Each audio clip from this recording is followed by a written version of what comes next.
Dhe unë atëherë isha kandidat për deputet Pogradec. E ke qenë kandidat për deputet, prandaj e di ke shumë mirë. Po jo, e di shumë mirë sepse mund të them një moment që u dërguan trupat e FNSH-s për të mbrojtur dhe jo për të mbrojtur komplet procesin, se s'ishte vetëm policia doli jashtë loja atëherë është. Dhe kam qenë unë që kam arritur të mbroja sepse mirënin topa gize dhe godisnin ta dhe u qanë me skafandra dhe mburoja të gjitha dhe kam dalë unë, kam marrë një, edhe thot e kam gjurmën në shpatullo sa kam marrë një prej tyre në kuriz unë, sepse ju dole përpara topa gize.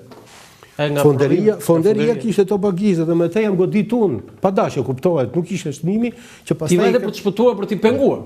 Jo për t'i ndaluar, falë ndërrjesime për i të vërtetës, i ka marrë pastaj trupë FNSH-n, i ka marrë me një anë dhe ishte situatet mërshme, po gjithsesi. Kush e bëri këtë? Këtu, në momentin e parë nuk mirën vesh në ç'po ndodhte. Po?